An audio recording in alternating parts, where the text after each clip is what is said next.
నా పేరు జయలక్ష్మి. అసలు ఈ ధ్యానం ఎందుకు చేస్తారు? దీనివల్ల ప్రజలకు గాని భక్తులు గాని లభించే శక్తి ఏంటి?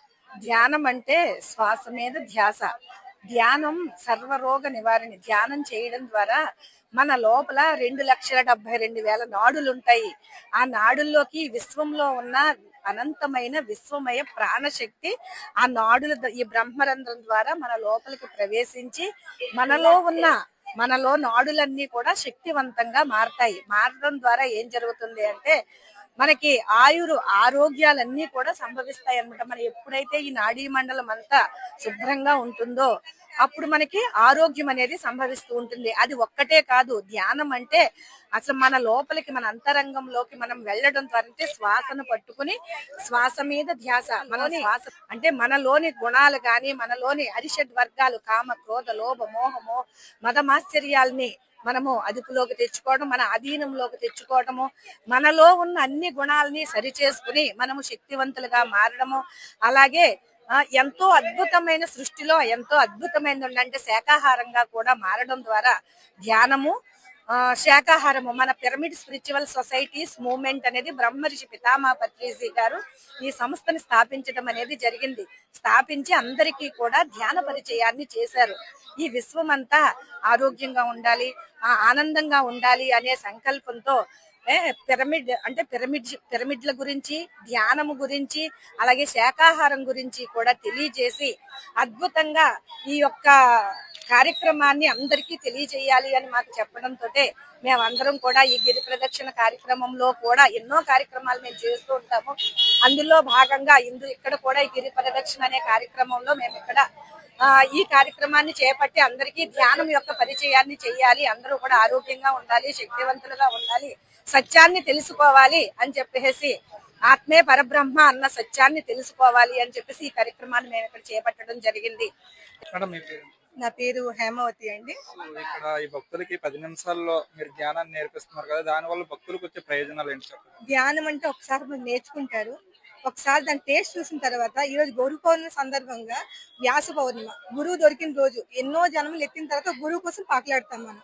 ఈ 360 జన్మలు ఎత్తిన తర్వాత వాళ్ళు గురువు కోసం అంటూ వెతుకుతారు.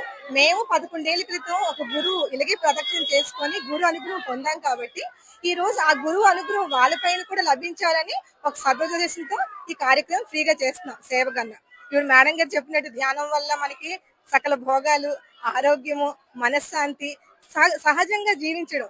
ఒక మానవుడు సహజంగా జీవించలేకపోవడం వల్ల క్రోధాలు లేదంటే ఇటువంటి ఎన్ని సమస్యలు ఉన్నాయో అన్నిటి కారణం సహజత్వం లేకపోవడమే. ధ్యానం చేయడం వల్ల సహజంగా జీవించడం నేర్చుకుంటాం. ఆరోగ్యంతో, మానసికంగా, సంసార పరంగా కూడా, ఆధ్యాత్మిక పరంగా కూడా అద్భుతంగా జీవిస్తాం. ఆ సహజమైంది ఒక 5 నిమిషాలు 10 నిమిషాలు చేయించడం వల్ల మేము పాంప్లెట్ ఇస్తున్నాం. రేపు వాళ్ళు చూసుకుంటారు. తర్వాత మా ఫోన్ నెంబర్స్ ఉంటాయి, ఎక్కడెక్కడ సెంటర్స్ ఉంటాయి, అవన్నీ చూసుకొని ఒక రోజు ధ్యానం కోసం తెలిసినప్పుడు మళ్ళీ వస్తారని చెప్పేసి ఈ కార్యక్రమం చేస్తున్నాం, సేవా కార్యక్రమం. ఉచితంగా ఫ్రీగా ఇది ఓవరాల్ ఇండియా మీద కూడా ఉంది. మొత్తం అమెరికా, దుబాయ్ ఏంటి మొత్తం ఇది పిఎంసిఎన్ ఛానల్ ఎన్నో భాషల్లో కూడా మనకు ఉందన్నమాట. సో దీనివల్ల ఏంటంటే వాళ్ళకి అవగాహన కల్పిస్తున్నాం. అన్ని భాషల్లో కూడా పిఎంసిఎన్ ఉంది, ఒకసారి సబ్స్క్రైబ్ చేసుకోండి. మీరు ఒకవేళ ఫోన్ చేస్తే మేము గైడ్ చేస్తాం. ఏ ఊర్లో ఉన్నా సరే మేము గైడ్ చేస్తాం. ఒకవేళ ఈ ఊర్లో ఉన్నా సరే మేము సెంటర్స్ చూపిస్తాం. ఈ 5 నిమిషాలు చేయడం ఇక్కడ చెప్పడమే కాదు, మేము గైడ్ కూడా చేస్తాం తర్వాత కూడా ధ్యానం ఎలా అని చెప్పేసి అని.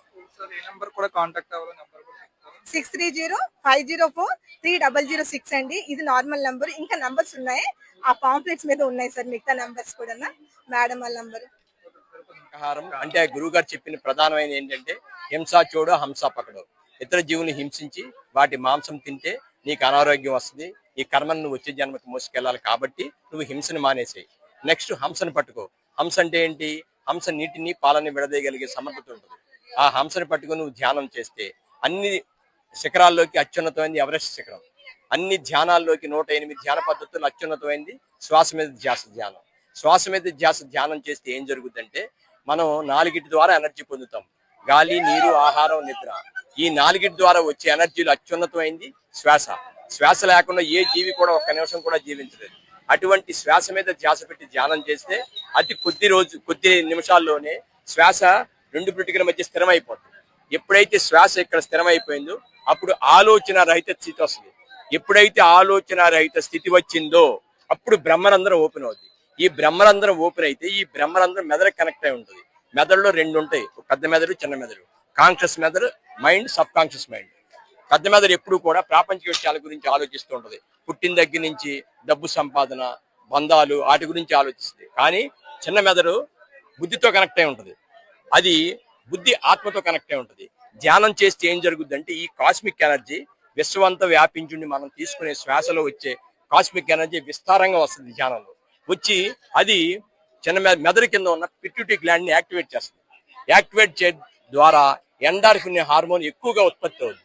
ఎక్కువ ఎప్పుడైతే ఎండార్ఫిన్ హార్మోన్ ఉత్పత్తి అయిందో ఈ మనసు మాట వినడం మానేసి బుద్ధి వికసిస్తుంది మనిషికి. ఎప్పుడైతే బుద్ధి వికసించిందో నీ ఆత్మతో నీ కనెక్షన్ వస్తుంది. ఎప్పుడైతే ఆత్మతో కనెక్షన్ వచ్చిందో జన్మ జన్మల జ్ఞానం అంతా ఆత్మలో ఉంటుంది. మై డియర్ ఫ్రెండ్స్, ఈ జ్ఞానం ప్రతి ఒక్కరికి వస్తుంది. ఇప్పుడు నేను మాట్లాడుతుందంటే ఇది జన్మలో జ్ఞానం కాదు.